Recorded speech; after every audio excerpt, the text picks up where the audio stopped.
అందరికీ నమస్కారం. ఒకప్పుడు కృష్ణా జిల్లాలో రాజకీయాల్లో పెనుగొండ కోటేశ్వరరావు ఒక చక్రం తిప్పాడు 30 ఏళ్ల పాటు జిల్లా పరిషత్ చైర్మన్గా కాంగ్రెస్ పాలిటిక్స్లో. ఆ తర్వాత తెలుగుదేశం పార్టీ వచ్చిన తర్వాత అదేవిధంగా చక్రం తిప్పాడు దేవినేని నెహ్రూ. 83 నుంచి 2000 సంవత్సరం వరకు చక్రం తిప్పాడు ఎవరో దేవినేని నెహ్రూ. ఒకసారి ఎన్టీఆర్ మంత్రివర్గంలో మంత్రిగా కూడా పనిచేశాడు. జిల్లా మొత్తాన్ని శాసించే స్థితిలో ఆయన ఉండేవాడు. అంతేకాకుండా కమ్మ సామాజిక వర్గం, బీసీ సామాజిక వర్గాలు మొత్తం కూడా నెహ్రూకి అండగా నిలబడ్డాయి.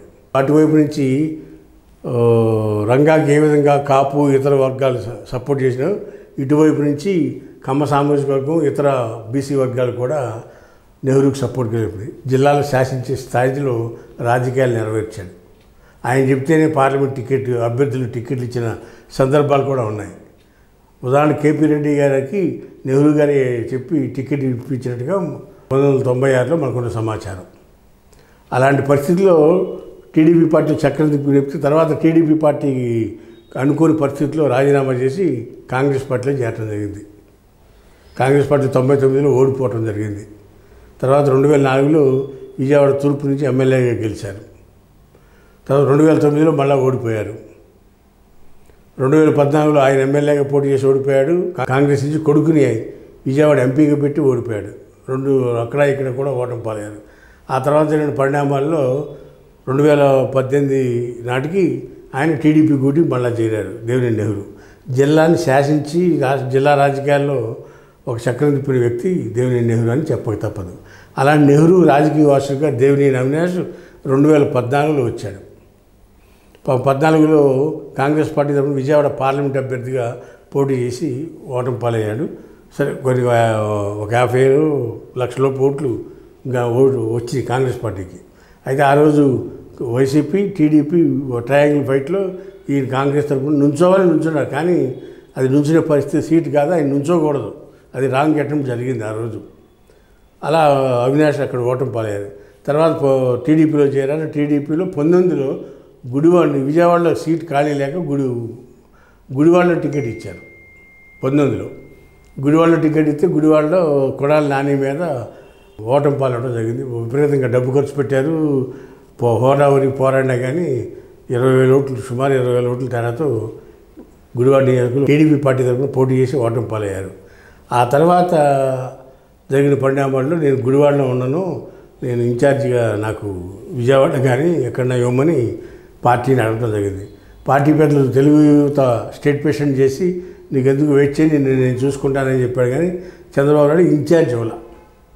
ఎక్కడ ఇన్ఛార్జ్ ఇవ్వకపోయేటప్పటికి చివరి దాకా ఇలాగే చెప్పి చివరిలో నన్ను పోటీ సీట్లు లేకుండా చేస్తారేమో అని భయపడి ఈలోపు వైసీపీ నుంచి జగన్మోహన్ రెడ్డి ఆఫర్ ఇస్తే తూర్పు ఇన్ఛార్జ్ ఇస్తాము, విజయవాడ తూర్పులోనే మీకు ఇన్ఛార్జ్ సీట్ ఇస్తాము, తూర్పులో టికెట్ ఇస్తాము, మీరు వైసీపీలో చేరమని ఆఫర్ ఇచ్చారు. 2019 ఓటమి తర్వాత వైసీపీ పార్టీ చేరడం జరిగింది. వైసీపీ పార్టీ చేరి తూర్పు నియోజకవర్గంలో 15 డివిజన్లు గెలిపించుకున్నాడు. 21కి 15 గెలిపించుకుని 6 టీడీపీ గెలిచింది. అయినా 24 ఎలక్షన్లో వైసీపీ తరపున పోటీ చేసి 48,000 ఓట్ల తేడాతో ఓటమి పాలయ్యారు గద్దె రామ్మోహన్ మీద. అది ఇప్పుడు 3 సార్లు ఓడిపోయాడు. ఒకటి కాంగ్రెస్, ఒకటి టీడీపీ, ఒకటి వైసీపీ. 3 సార్లు ఓడిపోయిన జిల్లాలో బలమైన నాయకుడు ఎన్టీఆర్. జిల్లాలో ఇప్పుడు ఉన్న ఓడిపోయిన లీడర్లు కానీ లేకపోతే అంతకన్నా కూడా బలమైన లీడరు. అన్ని చోట్ల కూడా వాళ్ళ నాన్నగారి వారసత్వం వర్గం ఉన్నాయి. తండ్రి ఫాలోయర్స్ ఉన్నారు.